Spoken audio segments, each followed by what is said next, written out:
Continuamos neste Vigo a debate, coa actualidade política cos nosos deputados autonómicos. Abrimos un segundo tema que, sei que estamos aquí en datas de comezo de curso escolar, pois falar das inversións que se piden dende o Concello de Vigo para facer en centros educativos da cidade, que foi un tema que levou ademais o PSGAD, que se debatiu no Parlamento galego, que en da Xunta falan da maior inversión da historia nos colexios e institutos de Vigo. Así que tratamos este tema, tocalle comezar a Alexandra Venega. Ben, con carácter xeral, a Xunta de Galicia que ven facendo en materia de educación despregar unha política de recortes. Somos a comunidade autónoma que menos inviste en educación por habitante de todo o conxunto do Estado, e iso, pois, no caso de Vigo, evidenciase tamén na masificación nas aulas, nas ratios elevadas, incluso hai moitos centros educativos de Vigo onde se superan esas ratios, pero eu creo que o máis grave de todo o que está facendo agora mesmo o Partido Popular é que se están cebando neses recortes co alumnado máis vulnerable, con aquel alumnado que ten necesidades educativas especiais, necesidades específicas de apoio educativo. Vemos un recorte brutal para o novo curso, con 142 plazas menos para atender a estes nenos do que o curso anterior, e o que queremos é que o modelo da Xunta de Galicia é camiñar cada vez máis cara a un modelo segregado, é dicir, que en vez de avanzar na inclusión na aula, que ademais é o que está recollido na legislación, hai unha inclusión que de momento é precaria, pero que deberíamos avanzar cara aí, o que está facendo o Partido Popular é ao revés, retroceder e ir cara a un modelo de segregación, ou ben que estes nenos e nenas pois non sexan atendidos nas aulas, non? E a evidencia é que hai unha instrucción de cara ao novo curso onde a Xunta de Galicia anuncia como cambio respecto do ano anterior que o alumnado que teña unha serie de necesidades educativas especiais, por exemplo, dislexia, trastornos de linguaxe, TDAH, altas capacidades, que sí que estean recoñecidas por informe do centro, se non teñen recoñecido un grau de discapacidade, non se lles vai garantir que eses nenos vayan a recibir o apoio que necesitan nas aulas. Entón, isto é evidencia de que o Partido Popular pretende deixar unha parte do alumnado absolutamente abandonado, as súas familias abandonadas, e que van a un modelo cada vez máis desigual. Suprimiron tamén programas moi importantes como o programa Acompaña, entón o que están creando é un gran problema no ámbito educativo, sobre todo co alumnado máis vulnerable. E o que están facendo para tratar de tapar este problema que están xerando, ese burato negro no sistema educativo, é parchear con fondos europeos do Plan Mega aos recortes en profesorado. O que veñen de facer é contratar con ese Plan Mega a media xornada a profesores. Para que? Para computar cada media xornada como se fose unha xornada completa dun profesor que está traballando a xornada completa e maquillar datos. Os fondos europeos estaban destinados a reforzar o sistema educativo, non a parchear os recortes do Partido Popular. E outra das grandes novidades para este curso é o control ideolóxico que quere aplicar o Partido Popular. Nesa instrucción tamén da Xunta de Galicia para o novo curso, o gran anuncio do Partido Popular é que agora a programación dos centros teñen que responder ao que o Partido Popular denomina neutralidade ideolóxica, que obviamente a neutralidade ideolóxica é o que pensa o Partido Popular e o que pensa a Xunta de Galicia, e van ter que someterse os programas dos centros educativos ao control da Xunta de Galiza, non? E este curso, acabo xa, este curso xa veñen aplicando eso, xa censuraron, por exemplo, que houvese centros que falasen do xenocidio en Palestina, e eu me pregunto, vostedes creen que un centro educativo non puidese falar do que sucedía nos campos de concentración nazis mentres eso estaba sucedendo? Pois o que quere o Partido Popular é que non poidan falar os alumnos e alumnas do que pasa no mundo, de que non teñan unha conciencia crítica, e a nos parece que isto xa é un salto cualitativo, non? En cuanto aos recortes e en cuanto ao modelo do sistema público educativo.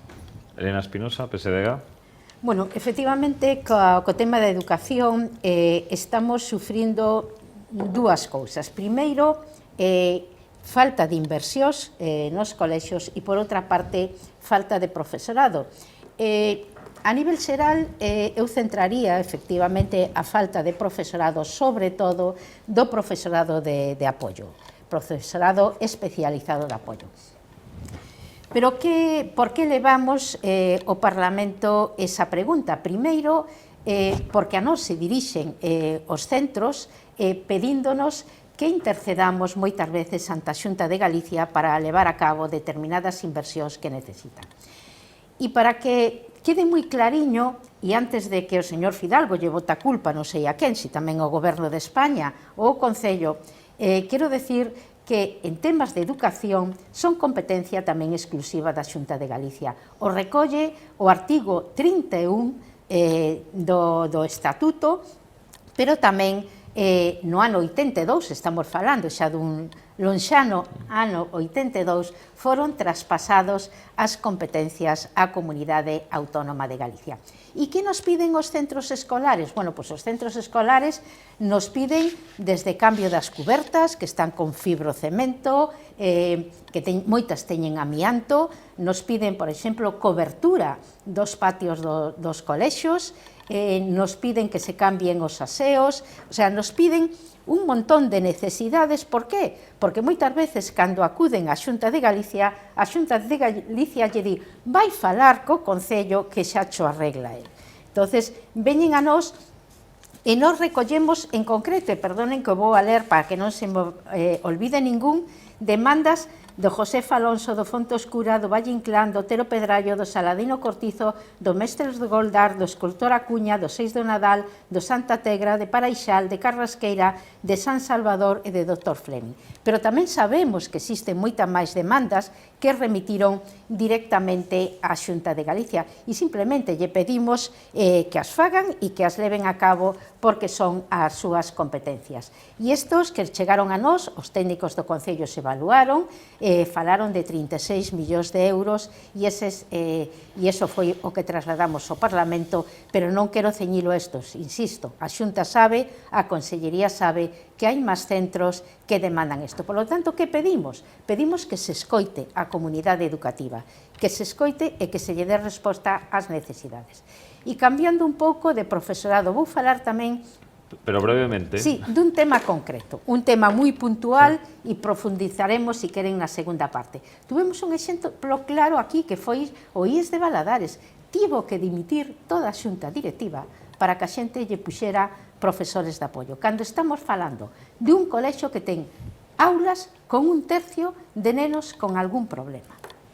Pedían, creo, que o máis xusto e o máis razonable, e non é razonable nin xusto que un colexio teña que dimitir toda a xunta directiva para que a xunta os escoite.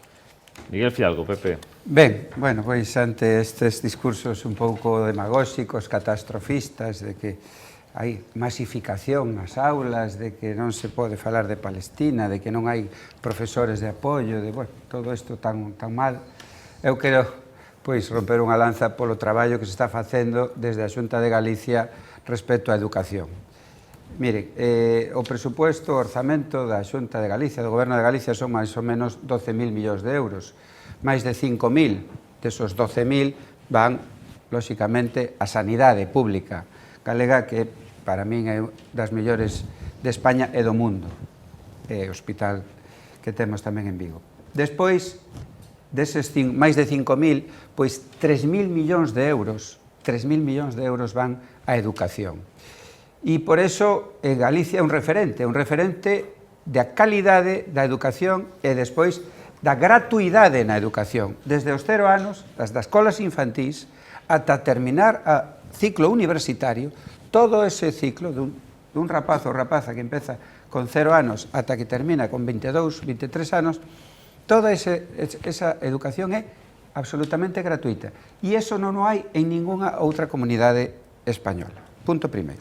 Punto segundo, respecto á educación dos colexios, a educación primaria, secundaria, que comenzou a súa actividade o día 8 de setembro, pois decir que nunca hubo, estos son datos, e o dato mata o relato, non? Entón, nunca hubo tantos profesores como este ano, porque este ano hai máis de 150 respecto do ano pasado, nunca hubo menos, bueno, este ano hubo 4.500 menos alumnos que o ano pasado. O sea, máis profesores para menos alumnos.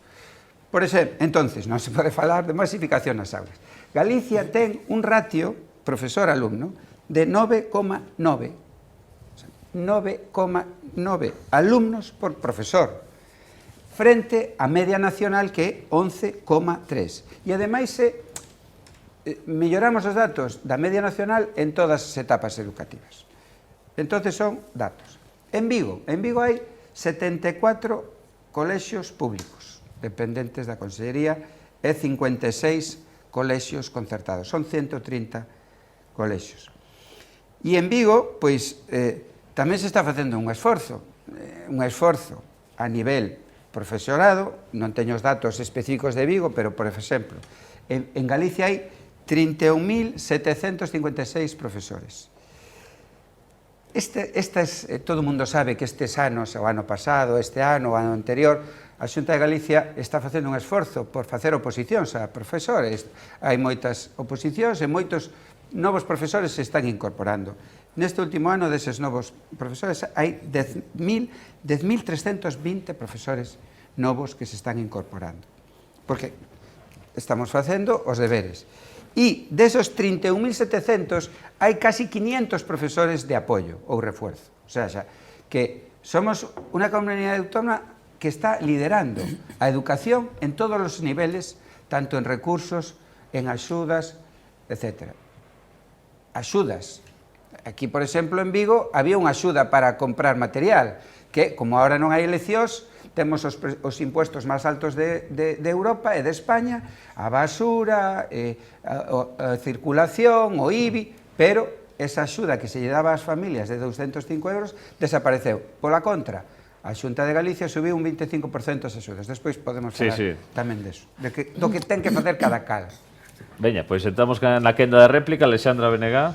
Bueno, as contas do Partido Popular sempre son mirando dende o ángulo que lle convén, non? Porque dende 2009 ata agora o certo é que hai menos profesorado e ademais cando vostedes fan a contabilización do profesorado na actualidade o que están facendo é manipular os datos porque están contando prazas vacantes que non están cubertas, por tanto esos profesores non existen, claro. É como as brigadas de extinción de incendios, que ao principio de verán eran 7.000, pero logo cando contamos os que realmente están, resulta que hai menos de 3.000, non? Claro, é que así calquera lle saen as contas. E é que ademais vostedes o que están facendo, xa expliquei antes, é tratar de parchear cos fondos europeos a baixada de profesorado, contratando a profesionais especializados na atención a nenos con necesidades especiais a media xornada para tratar de computalas como profesores a tempo completo. Entón, vostedes o que están facendo é maquillar as cifras. O certo é que temos cada vez menos investimento en educación pública e menos investimento en profesorado. E ademais o que temos é a evidencia de que hai unha masificación. En Vigo hai unha masificación das aulas, especialmente en secundaria. Temos un problema. Por favor, paséese vostede polos centros educativos, polos institutos da cidade. Temos institutos da cidade onde en bacharelato hai unha masificación evidente das aulas, onde se superan as ratios. Vostedes consideran Vigo como unha zona tensionada precisamente onde vostedes justifican que se superen as ratios por ter esa condición. Entón, algo está pasando. Para empezar, primeiro problema, zonificación de Vigo. Vostedes levan moitos anos en modificar a zonificación en Vigo, 26 anos en modificar o modelo. Agora que se vai parece, dunha vez por todas, a facer o Instituto de Navia, deberíamos camiñar cara a unha nova zonificación, pero que nos tememos dende o BNG é que o Partido Popular poida aproveitar a apertura do novo centro en Navia para pechar outros centros educativos, outros institutos na nosa cidade, ou reconvertilos noutra cosa que non sexan institutos. E entonces estaríamos, pois como pasa co novo CIS Olimpia Valencia, non? Que anuncian que abren un novo centro de saúde a costa de pechar dous, é dicir, que nos quedamos como estábamos. E o que non pode ser é que o novo Instituto de Navia se faga a costa de pechar outros institutos. O que necesitamos é unha nova zonificación onde vayamos a unha descompresión das aulas, onde se aumente esa capacidade, pero sobre todo necesitamos máis apoio aos nenos que necesitan eses apoios específicos, máis PTs, máis especialistas en audición e linguaxe. Están nos reclamando todos os centros educativos. Díxose antes, dimitiu en bloque a directiva do Instituto de Valadares, que é ademais un instituto referente na atención a nenos con necesidades especiais, porque a Xunta non lles atendía as necesidades. As declaracións eran demoledoras e isto é algo que se reproduce en todos os claustros, que non hai un apoio por parte da Xunta para alumnado con necesidades especiais. E a pregunta é como pode ser que vostedes estean investindo 30 millóns de euros para dar religión, por exemplo, e non haxa fondos, claro, e non haxa fondos para que os nenos que teñen necesidades especiais alguén lles atenda nas aulas, cando estamos falando de que hai aulas con máis de 30 alumnos onde igual hai 8, 9 nenos que necesitan dunha atención especial. É inviable. Elena, PSDG. Bueno, vamos a ver, a Xunta de Galicia en educación non pode presumir de que a única e a millor de todas, porque gratuidade, señor Fidalgo, haina en moitas comunidades autónomas. Dígame, onde? O sea que Dígame, deso non pode presumir. Despois xa hai outro tema de que fala das cantidades e que o mundo mudou. Ahora xa non estamos na época onde as comunidades autónomas tiñan un liderazgo de facer máis infraestructuras e as infraestructuras normalmente eran as que pesaban nos orzamentos. Hoxe non, hoxe efectivamente ten que ser a sanidade, ten que ser a educación e ten que ser o benestar social. Ese é o que ten que pesar. Pero, desgraciadamente, en Galicia tamén estamos nunha situación onde o peso é moi inferior ao resto de comunidades autónomas. E esa é unha realidade e esa é un tema que se pode comprobar. Por lo tanto, necesitamos máis investimentos por parte da Xunta en educación. E falábamos do profesorado. Mire, para que non nos diga que somos demagóxicos, porque eu din nomes e apellidos de colexios que necesitaban investimentos. Falei antes do Valadares dunha situación que viviu, pero lle vou a decir algún máis. Escola Infantil Vila Laura, para que todo o mundo a identifique. Tiña unha aula nesta escola, que de Vigo, que iba a quedar sin a titoría porque se xubilaba unha maestra. Non lle cubriron a vacante. Tamén tuvo que mobilizarse de novo toda a escola, tuveron que mobilizarse todas as familias para que se conseguiran unha maestra. E como fixeron? Pois, señor Fidalgo, o fixeron a través dun plan financiado pola Unión Europea, o sea, aportación da Xunta de Galicia para esta situación cero. Pero lle vou a dar máis exemplos con nombre e apellidos para que non fale de demagoxia. Voulle falar do barrio de Teis, un dos barrios vigueses que máis densamente poblados. Ali temos o CEI Frián Teis. Suprimiron un aula. Xa van 3 que van suprimindo, xa solamente lle quedan 3 aulas de infantil. Me quere decir se suprimir un aula supón máis profesorado? Non, suprimen aula e como consecuencia suprimen tamén os profesores. Por lo tanto, remato xa. Vostè repetiu un lema que di o conselleiro que di hai menos nenos, máis profesores e menos burocracia. O único que acerta é que efectivamente hai menos nenos, pero desgraciadamente temos menos profesores e seguimos ca burocracia. Fan falta máis xente, máis educadores e, sobre todo, máis educadores especialistas en pedagogía terapéutica, en audición, en lenguaxe, en todo o que necesita a comunidade educativa, que lle pido que, por favor, a escoiten e lle den resposta. Non o Partido Socialista, a comunidade educativa, por favor. Remata este bloque, Miguel Fidalgo, PP. Ben, aquí os que veñen a dar leccións, pois resulta que, se estamos a falar de Vigo, o investimento que está poñendo a Xunta de Galicia arriba da mesa son 31 millóns de euros dentro do plan de arquitectura pedagóxica. Algúns exemplos, pois desde pequenas melloras ata proxectos máis importantes. Aquí xa se falou do novo Instituto Domingo Villar en Navia, que é unha obra de casi 20 millóns de euros, pero tamén a sustitución das cubertas e a rehabilitación dos centros integrados de FP Valentín Paz Andrade e Manuel Antonio, ambas que están en execución, o traballo que se está facendo no Colexio Chans de Bembrive, etc.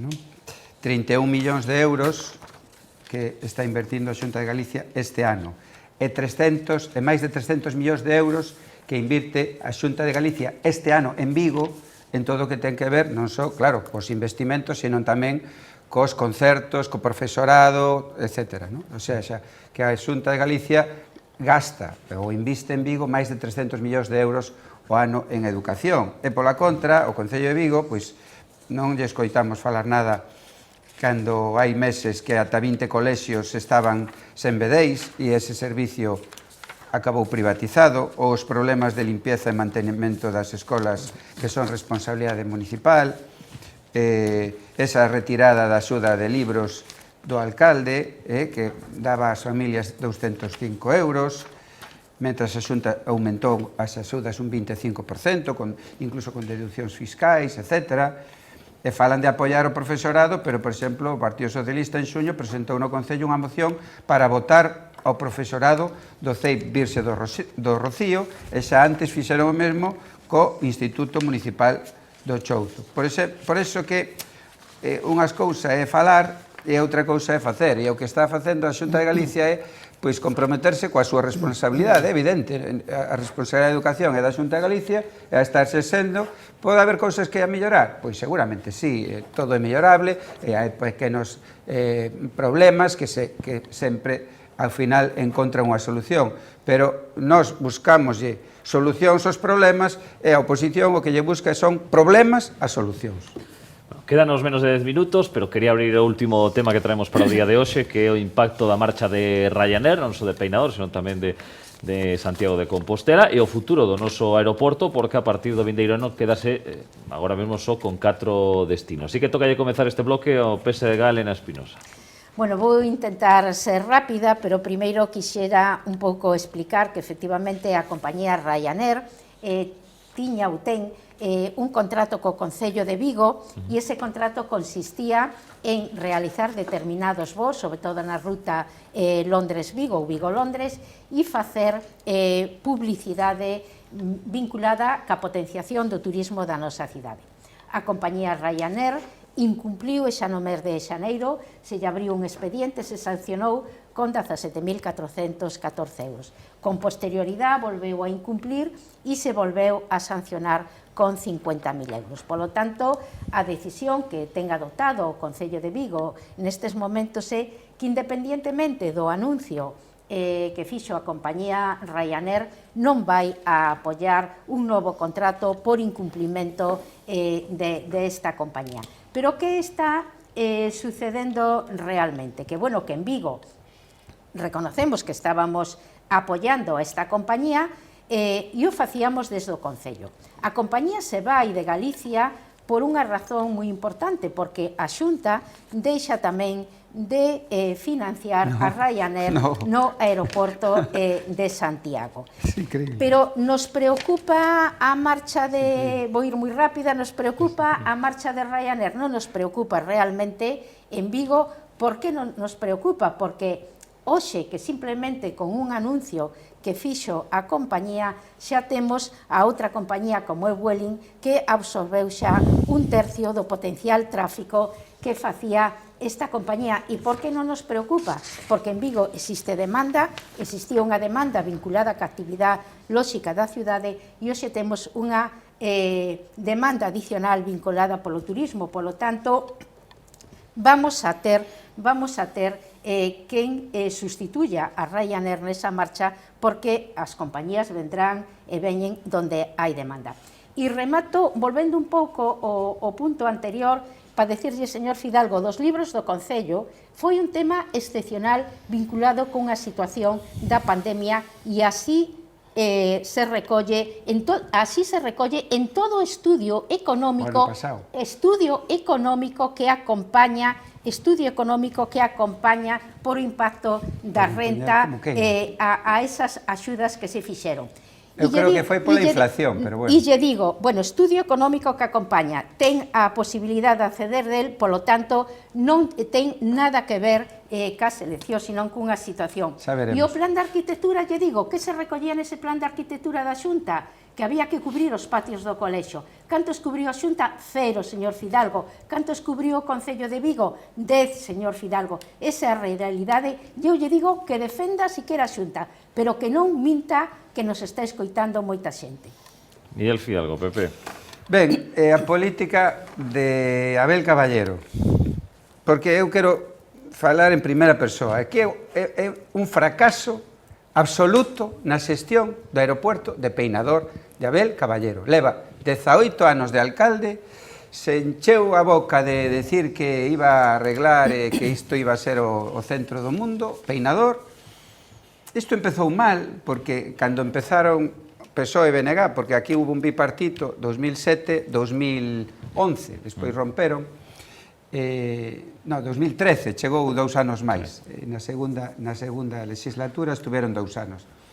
E aí hubo un problema, pois, non sei se foi de mala comunicación, de egos ou o que foi, porque a xestión dos aeropuertos, dos vuelos, a levaba o BNG. a levaba Santi Domínguez Olveira, e a levaba xunto coa Fundación Pro Vigo. A Fundación Pro Vigo estaba facendo un excelente traballo con xestión, vendendo Vigo a todas as compañías, púxose en marcha o vuelo Vigo-Londres con Click Air, se chamaba Click Air, eu recordo, pero iso pois non lle sentou ben ao alcalde e colleu esa baza, igual que colleu o tema de deportes, que tamén o levaba o BNG, e pensou que ao lombo desas dúas concellerías pois iba a ser máis conhecido e máis recoñecido.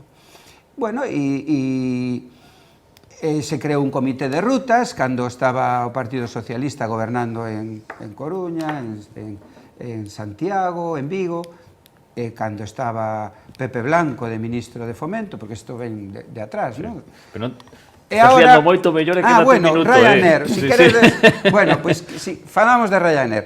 Ryanair, pois, se lle encheron os cartos de diñeiro, porque houve 2 contratos con Ryanair, un primeiro de 4,5 millóns de euros pagados polos vigueses, donde volábamos a Dublín, a Edimburgo, a Bolonia, a Barcelona, e agora este último de 1.800.000 euros para volar a Londres. Sí, pusese 2 multiñas de 17.000 e de 50.000, pero se levan 1.800.000 euros. E Ryanair é a principal compañía que vuela en España, son 42 millóns de pasaxeiros. Ryanair se vai non só de Galicia, se vai de moitos aeropuertos, sobre todo de cuarta categoría regionais, porque a ENA, que o goberno de España, lle sube as tasas un 6,5%. Un 6,5%. E claro, iso non é incentivar. Cando estaba Ana Pastor, que era a ministra de Fomento, baixou as tasas aeroportuarias a eses aeropuertos pequenos, máis periféricos, como o de Vigo, que necesitan un incentivo para que estas grandes compañías veñan. Pero Ryanair non ten ningún problema, vai seguir crecendo, vai seguir ganando dinero e vai seguir traballando en outros sitios. O problema temos nós, os vigueses, que agora temos un aeropuerto sin aviones. Alexandra Benegal, e rematamos, que estamos xa case fora de tempo. Bueno, eu creo que a situación que se está dando con Ryanair, que é un conflito que non é só con Vigo, senón que con máis aeroportos galegos, eu creo que o que evidencia é tamén unha febleza do sistema aeroportuario galego neste momento, non? O feito de que non exista unha coordinación, unha planificación e unha especialización dos aeroportos a nivel galego no seu conxunto, o que xera é que os aeroportos de Vigo, Santiago e Coruña entren a competir entre sí, moitas veces polas rutas, polos itinerarios, duplicándoas, e iso, pois, hai empresas privadas, como é Ryanair, pois, que se aproveitan dese réxime de competencia do sistema aeroportuario galego, non? Moitas veces, pois, para chantaxear os gobernos pedindo rebaixas de tasas aeroportuarias, recibir máis subvencións polo servicio, e senón, pois, a ameaza permanente de pechar. E hai que recordar, bueno, decía o señor Fidalgo, Ryanair é unha empresa que ten beneficios perto de 2.000 millóns de euros, que non é pouco, non? Que se dedica a ter unha política habitual, pois, de presión aos gobernos para intentar que coa axuda do público pois seguir aumentando eses beneficios. Dende o Bloque o que queremos é que se tiveramos unha política de planificación aeroportuaria galega distinta, que se basease nos intereses de mobilidade primeiro dos galegos e das galegas e logo, dende un punto de vista estratégico como país, unha proposta, ademais, que encaixase coa mobilidade tamén interna, coa intermodalidade necesaria, pois entraríamos nun réxime de coordinación e de especialización, e iso nos daría moita máis fortaleza diante destas empresas, non? E ademais nos facilitaría ter unha masa crítica suficiente para facer as rutas máis sustentables, máis viables de cara a futuro. E aquí eu quero deixar simplemente unha reflexión encima da mesa, que aquí ninguén se leve a engano sobre como se deciden o mapa aeroportuario. Os mapas aeroportuarios non se deciden só pola rendibilidade das empresas, son tamén decisións políticas. No Estado español houve un momento no que se tomou a decisión de que o modelo aeroportuario do Estado español tiña que ser como unha copia do modelo radial das estradas, do AVE, onde convertir a Madrid nun gran hub, nun nodo aeroportuario interno dentro do Estado, é dicir, que sempre temos que coller un avión facendo escala en Madrid para ir a calquer sitio do Estado, eso é o que se quixo impor para fortalecer a Madrid como nodo aeroportuario, e ademais se apostou pola especialización de Madrid como a porta de saída cara a Latinoamérica de toda Europa. Pois esta é a pregunta que nos temos que facernos como galegos e galegas, que é a pregunta que non quere responder o Goberno de Galicia. Que modelo de sistema aeroportuario galego necesitamos os galegos e galegas? E o que falta aquí é o liderado político da Xunta de Galicia, que non quere asumir ningunha responsabilidade neste sentido, que non quere preguntarse como se teñen que relacionar os aeroportos galegos entre sí, que modelo queremos, cal é o modelo de mobilidade que pretendemos e a especialización dos aeroportos. E o que decimos dentro do BNG é que evidentemente hai unhas competencias que son Concello-Estado, pero tamén o Goberno de Galicia ten a responsabilidade de plantear un proxecto político, de plantear unha proposta e trasladala ás administracións para entrar, como digo, nun réxime non de competencia, sino de coordinación e de especialización do sistema aeroportuario galego. Deixámoslo aquí que estamos xa fora de tempo. Miguel, Alexandra, Elena, un placer os tres. Moitísimas grazas. Gracias a vos. E a vindeira semana vais debate aquí en Televigo. Os esperamos. Adeus.